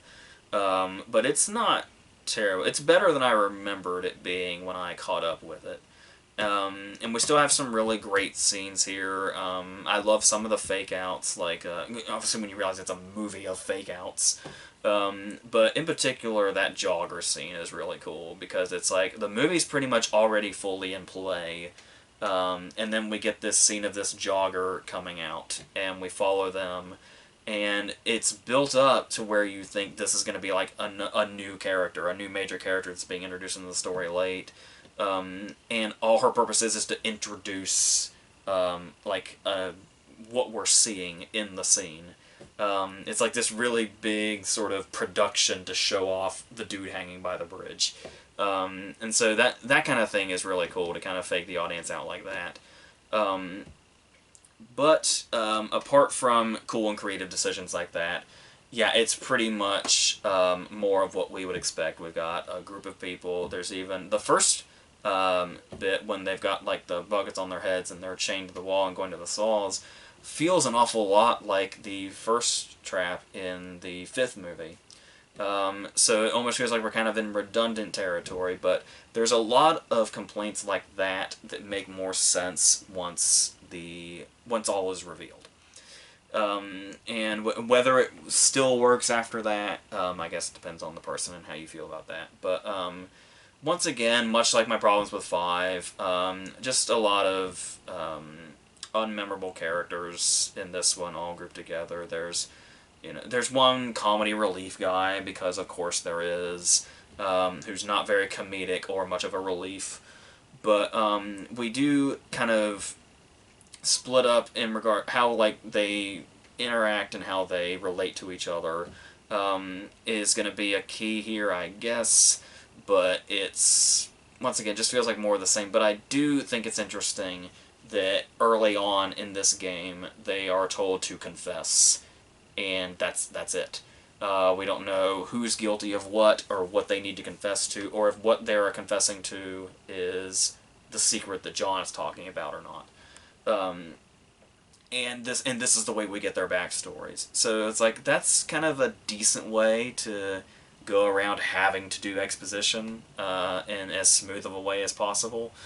But and there's still cases where it's like, if somebody says something, it may not be the full thing or something like that. So there is something here that could make the characters intriguing in the way that it's structured and the way their backstories are revealed in a gradual way. But overall, we just know that most of them are going to be victims of the traps, and it won't matter anyway. And of course, once again, we have a side thing going. There's a lot.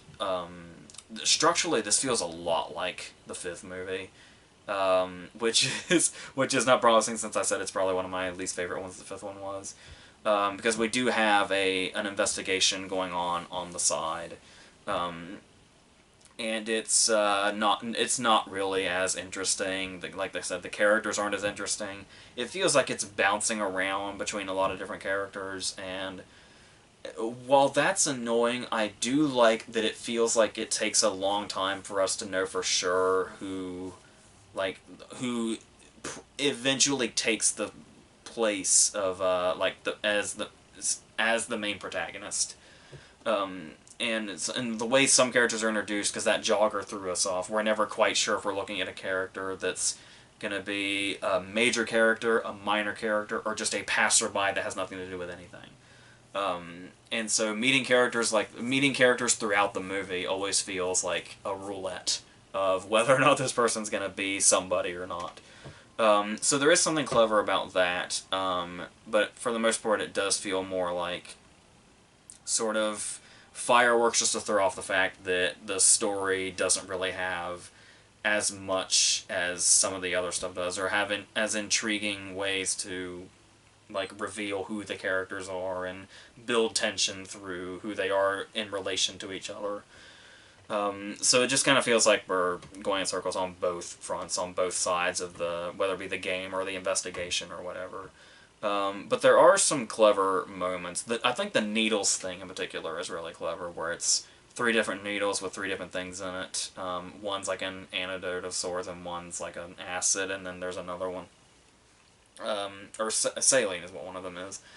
And it's in the whole game of one of them could be nothing, one of them could save you, or one could be a horrifically painful death, the type of which we saw happen at the end of 6, and it was fucking absolutely revolting in the best possible way. So, and they also throw in some things here every now and then that are interesting. They don't feel like we've seen much before, where like whenever a group of characters is playing the game in some of the other movies, they're usually like in some underground place or some shut-off place or something. So there's a really interesting moment in this one when they're in like the barn, and there's a window there that the guy looks out, and it's like everything outside the window looks so like tranquil. So it's like, but the thing is that it looks so like, like pensive and nice, and almost like some sort of postcard or something, like of a countryside or something.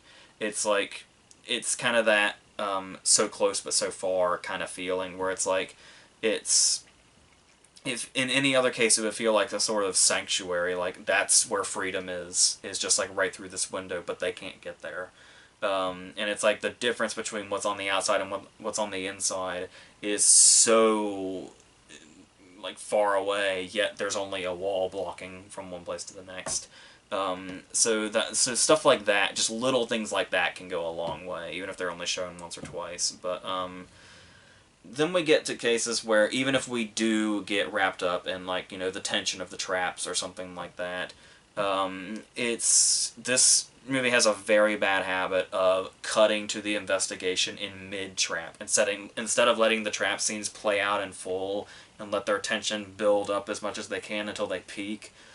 We have the tension that builds, and then we just cut that tension off entirely to cut to a different scene, and by the time we cut back to the trap, the tension's gone. We don't give a shit anymore. You just completely cut it off. And that's... I can never understand the thinking behind a decision like that, but especially when you're making a movie like this. But yeah, it just completely sucks the tension out of it. And then you have stuff that's just like, the traps are just so almost like lazily constructed, and I don't mean by John, I mean by the writers. Where like when they're in the silo, and when I was talking about how the merry-go-round scene I think is technically the longest one in the franchise. I don't know if that was before or after this one came out that was timed, but it feels so long, but not in a good way, because because there's just no creativity to it at all, and it feels very like primitive by comparison. But, as I was saying, eventually the twist reveals that we are 10 years prior to the events that we think are to what is actually present day. So it's basically the twist of the second movie, just a 10-year gap. And it's... Yeah, and then they kind of throw in this whole convoluted thing where it's the killings are repeating in the same way. So it looks like the bodies from the game are the ones that are being found by the investigators. It feels very convoluted, but it fooled a lot of people when it came out, I remember. So there's that, at least. And it also explains why a lot of the traps feel like almost like prototypes rather than the more elaborate stuff we'd see later. Where it's almost like him still kind of testing the waters of this whole concept. Which is also great because we do actually get John in person again. And Tobin Bell gets to come in and be awesome for like the last 10 or 15 minutes or so, which is great. And shows just how much his character was really missed when he was back when he was like a major focus. And how much of the heart of the whole franchise that he is, and this performance is, and the character is, and all that stuff. So that's a great note to go out on, even if the whole accomplice twist is kind of getting pretty tired at this point, because by this point we already know that that's going to be what the twist is. It's like we've gotten used to the concept now of, oh, there's going to be a twist. And it's like that's the big twist, is we're not in the time frame we think we're in, but then there's always the final twist, which now we know is accomplice. Which kind of basically, like, the last time that really worked was the Hoffman reveal, because we already knew Gordon was going to be that, and by now it's just like, this fucking guy. Whatever. So yeah, and there's bad acting and bad dialogue all around. One of my least favorite cringe lines in this would have to be Jig fucking Saw. I think her saying fucking Jigsaw would have been sufficient enough, but you know, it's that whole thing where his fellow pathologist is like obsessed with Jigsaw is like one of the most obvious red herrings ever, and so just so much. There's so much convoluted shit in this one, trying to go around its mystery, and it's a good twist. The whole 10-year difference thing is a good twist, but it takes so much convoluted shit to get there, and so much cutting back and forth that doesn't need as much. And yeah, but I mean, I don't think it's bad or anything. The directors are obviously talented. They did, like Predestination and Daybreakers and stuff like that. Undead's so fucking weird, but any zombie fans should surely have to check out Undead just for the morbid curiosity of it. But Yeah, it's a shame they couldn't bring a more visual sort of freshness to this franchise, but it is what it is. So that would be the Saw franchise. So I don't know how long this went, probably way too long. But I'm going to do one more franchise and a Dario Argento versus, and then we should be done with horror stuff, I think. I'm not positive, but and then November is just going to kind of be reviews like one movie at a time to kind of fill in all the gaps we have here to catch back up. But yeah, all the stuff I missed that was in theaters over the summer that's now like coming out on demand and stuff like that, and all that other stuff. So yeah, I am tired of talking at this point because we just went through 8 movies. So I'm gonna end this here, and until all that other stuff, that's it.